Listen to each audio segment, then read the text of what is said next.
9 number question कर रहे हैं, एक लंबवृत्तीय बेलन की त्रिज्या आर वाले एक गोले को पूर्णतः घेरे हुए हैं। ठीक है, अब देख पूर्णतः जो घेरा है उसका त्रिज्या कितना है जी? आर। ठीक है, और उस बेलन जो है गोला का किया है घेरा हुआ। बेलन जो है बेलन है से उस गोला का किया है घेरा है, और उसका त्रिज्या कितना है जी? आर। तो देखिए चित्र देखिए, ऐसे गोला है बेलन ऐसे का है बेलन। ठीक है, इसमें गोला है का है जी? गोला। इसको कहा है बेलन का किया गोला को घेरा है। इसकी त्रिज्या कितना दिया है जी?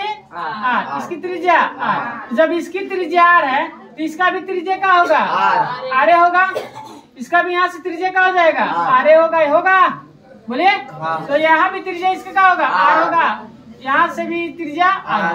अब टोटल लेके ऊंचाई देखेंगे तो ये बताइए यहाँ से त्रिज्या बेलन गोला का जो त्रिज्या हो गया आर हुआ, बेलन की भी त्रिज्या आर, दोनों की त्रिज्या आर हुआ।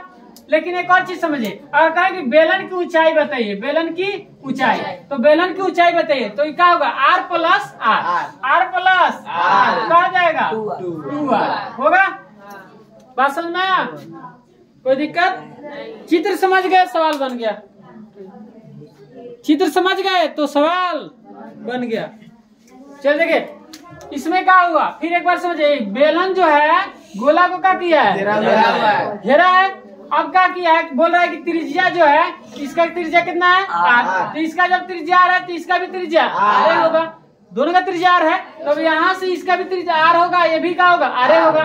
तो दोनों जब दोनों बेलन का भी त्रिज्या आर, गोला का भी त्रिज्या आर, तो ऊंचाई अगर बेलन में ऊंचाई होता है ना, बेलन में ऊंचाई होता है कि नहीं? होता है। तो बेलन की ऊंचाई निकालेंगे तो यहाँ से यहाँ तो होगा, तो क्या होगा? ये दोनों आर प्लस आर जोड़ेंगे तब ना ऊंचाई निकलेगा। तो कितना होगा? 2r। कोई दिक्कत नहीं। तो पहला देखिए, पहला पूछ रहा है गोले का पृष्ठीय क्षेत्रफल पूछ रहा है ना। तो गोले का हम क्या लिखे? पहले गोले की पहले त्रिज्या लिखते हैं। गोले की त्रिज्या क्या है जी? आर है। दिया है कि दोनों की त्रिज्या क्या है? आर है। तो गोले की त्रिज्या आर, तो क्या निकालना है? गोले का में क्या निकालना है? गोले का पृष्ठीय क्षेत्रफल। ये नहीं पूछ रहा है पहले में, तो गोले का पृष्ठीय क्षेत्रफल क्या होता है? 4 पाई आर स्क्वायर। अब आप बताइए 4 पाई आर तो आरे है, तो उसका वैसे रहने देते, हो गया। बात समझे? क्षेत्रफल आ गया उसका। दूसरा देखिए, अरे मान रखेंगे तो आरे न रखेंगे, वही ना हुआ। अब देखिए बेलन का वक्र पृष्ठीय क्षेत्रफल, तो पहले बेलन का लिखना है त्रिज्या। बेलन की त्रिज्या, बेलन की त्रिज्या कितना है जी? क्या होगा? इसका भी त्रिज्या आर, बेलन की त्रिज्या भी क्या होगा? आर होगा। दोनों का त्रिज्या बराबर ना होगा, क्योंकि किताब में भी लिखा है कि दोनों त्रिज्या का है? आर है। अब देखिए इसका ऊंचाई क्या लिखेंगे? ऊंचाई h कितना होगा जी? 2r। आर प्लस आर मतलब का 2r, ऐसे भी लिख सकते हैं। ऊंचाई 2r हो गया। अब समझे क्या निकालना जी? गोले का बेलन का क्या निकला है? बेलन का वक्र पृष्ठीय क्षेत्रफल। अब आप बताइए बेलन का वक्र पृष्ठीय क्षेत्रफल क्या होता है?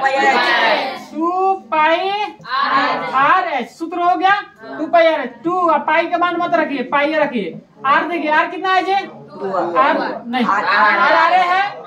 एच कितना है? 2 आर एच है। बात समझ में? पाई 2 पाई लिख दिए। आर त्रिज्या कितना? आर है। एच कितना है? एच ऊंचाई 2r। ठीक है, अब देखिए गुणा करेगा 2 दूना 4, 2 दूना 4, पाई है तो पाई रखिए। आर कितना होगा?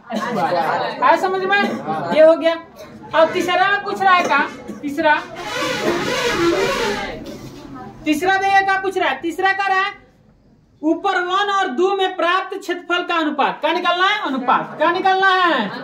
अनुपात। समझ में आ रहा है? किसी को दिक्कत? तो अनुपात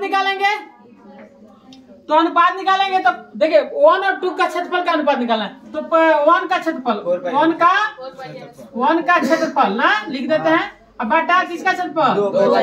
2 का क्षेत्रफल, ऐसे लिख दे डायरेक्ट। Yes sir. अब देखिए 1 का क्षेत्रफल कितना है? 4 पाई r स्क्वायर।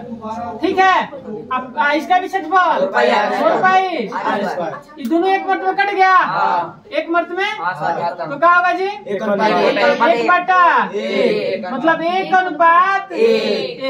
ये आ गया, ये आएगा, ये आएगा आंसर। आया सर? कोई दिक्कत? नहीं सर। एकदम इजी लगा कि नहीं लगा? समझ में आ गया पूरा? चलिए।